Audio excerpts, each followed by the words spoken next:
Hey everyone, it's Miss Watson, and today we're going to read one of my favorite books from my childhood called A Bad Case of the Stripes by David Shannon.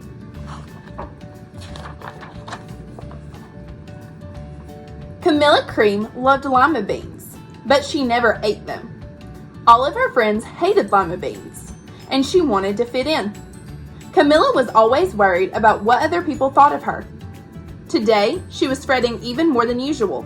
It was the first day of school, and she couldn't decide what to wear. There were so many people to impress. She tried on 42 outfits, but none seemed quite right. She put on a pretty red dress and looked in the mirror. Then she screamed.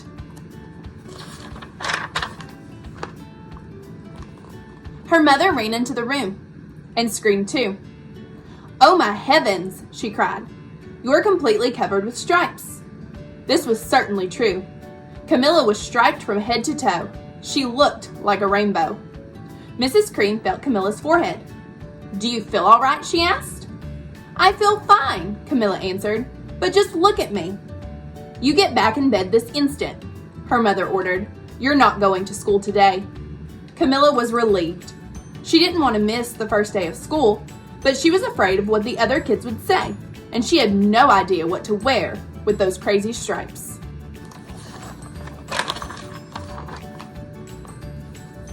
That afternoon, Dr. Bumble came to examine Camilla.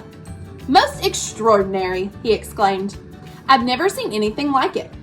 Are you having any coughing, sneezing, runny nose, aches, pains, chills, hot flashes, dizziness, drowsiness, shortness of breath, or uncontrollable twitching?" "No," Camilla told him. "I feel fine." "Well then," Dr. Bumble said, turning to Mrs. Cream, "I don't see any reason why she shouldn't go to school tomorrow. Here's some ointment that should help clear up those stripes in a few days. If it doesn't, you know where to reach me." And off he went. The next day was a disaster. Everyone at school laughed at Camilla. They called her Camilla Crayon and Night of the Living Lollipop. She tried her best to act as if everything were normal, but when the class said the Pledge of Allegiance, her stripes turned red, white, and blue, and she broke out in stars.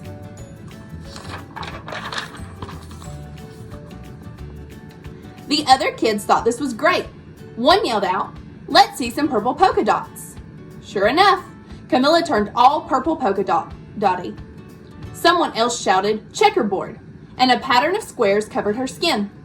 Soon everyone was calling out different shapes and colors, and poor Camilla was changing faster than you can change channels on a TV. That night, Mr. Harms, the school principal, called. "I'm sorry, Mrs. Cream," he said. "I'm going to have to ask you to keep Camilla home from school. She's just too much of a distraction. And I've been getting calls from other parents. They're afraid those stripes may be contagious." Camilla was so embarrassed. She couldn't believe that 2 days ago everyone liked her. Now nobody wanted to be in the same room with her. Her father tried to make her feel better. "Is there anything I can get you, sweetheart?" he asked. "No, thank you," sighed Camilla. What she really wanted was a nice plate of lima beans, but she had been laughed at enough for one day.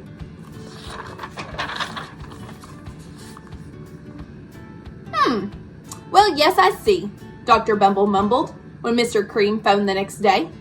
"I think I'd better bring in the specialist. We'll be right over." About an hour later, Dr. Bumble arrived with 4 people in long white coats. He introduced them to the Creams. "This is Dr. Grop, Dr. Sponge, Dr. Cricket, and Dr. Young." Then the specialist went to work on Camilla. They squeezed and jabbed, tapped and tested. It was very uncomfortable. "Well, it's not the mumps," concluded Dr. Grop.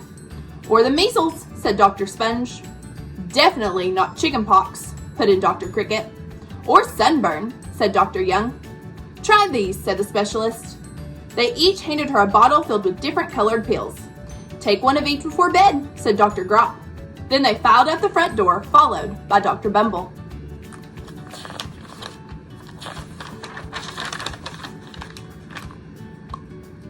That night, Camilla took her medicine. It was awful. When she woke up the next morning, she did feel different. But when she got dressed, her clothes didn't fit right. She looked in the mirror, and there, staring back at her, was a giant multicolored pill with her face on it.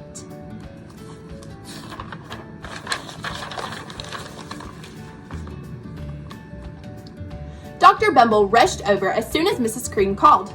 But this time, instead of the specialist, he brought the experts.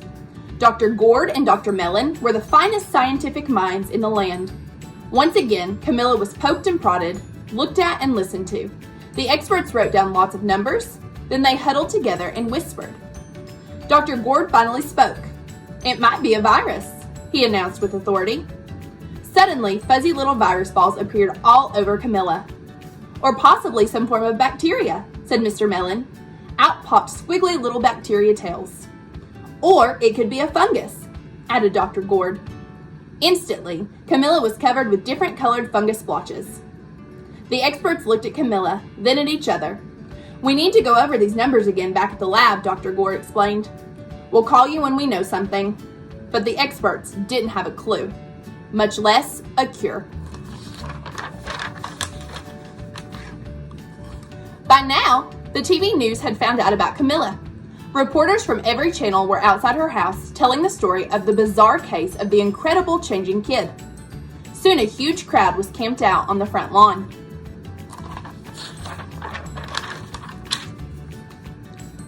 The Creams were swamped with all kinds of remedies from psychologists, allergists, herbalists, nutritionists, psychics, an old medicine man, a guru, and even a veterinarian. Each so-called cure only added to poor Camilla's strange appearance until it was hard to even recognize her. She sprouted roots and berries and crystals and feathers and a long furry tail. But nothing worked. One day, a woman who called herself an environmental therapist claimed she could cure Camilla. "Close your eyes," she said. "Breathe deeply and become one with your room." "I wish you hadn't said that," Camilla groaned. Slowly, she started to melt into the walls of her room. Her bed became her mouth, her nose was a dresser, and 2 paintings were her eyes. The therapist screamed and ran from the house. "What are we going to do?" cried Mrs. Cream. "It just keeps getting worse and worse," she began to sob. At that moment, Mr. Cream heard a quiet little knock at the front door. He opened it, and there stood an old woman who was just as plump and sweet as a strawberry. "Excuse me," she said brightly, "but I think I can help." She went into Camilla's room and looked around. "My goodness," she said with a shake of her head. "What we have here is a bad case of stripes. One of the worst I've ever seen." She pulled a container of small green beans from her bag. "Here," she said, "these might do the trick." "Are those magic beans?" asked Mrs. Cream. "Oh my, no," replied the kind old woman. "There's no such thing. These are just plain old lima beans. I'll bet you'd like some, wouldn't you?" she asked Camilla. Camilla wanted a big, heaping plateful of lima beans more than just about anything, but she was still afraid to admit it. "Yuck," she said. "No one likes lima beans, especially me." "Oh dear," the old woman said sadly. "I guess I was wrong about you." She put the beans back in her bag and started toward the door. Camilla watched the old woman walk away. Those beans would taste so good, and being laughed at for eating them was nothing compared to what she'd been going through. She finally couldn't stand it. "Wait," she cried. "The truth is, I really love lima beans." "I thought so," the old woman said with a smile. She took a handful of beans and popped them into Camilla's mouth. "Mmm," said Camilla. Suddenly, the branches, feathers, and squiggly tails began to disappear. Then the whole room swirled around. When it stopped, there stood Camilla, and everything was back to normal. "I'm cured," she shouted. "Yes," said the old woman. "I knew the real you was in there somewhere." She patted Camilla on the head, then she went outside and vanished into the crowd. Afterward, Camilla wasn't quite the same. Some of the kids at school said she was weird, but she didn't care a bit. She ate all the lima beans she wanted, and she never had even a touch of stripes again. I love this story about Camilla and her love of lima beans. We all have something that makes us unique. Our differences is what makes us special. I'd like you guys to write a story or draw a picture about something that makes you unique. We at Fairview miss you and hope you're staying safe and healthy at home with your families, and we hope you're enjoying your time off. We hope to see you soon. Bye.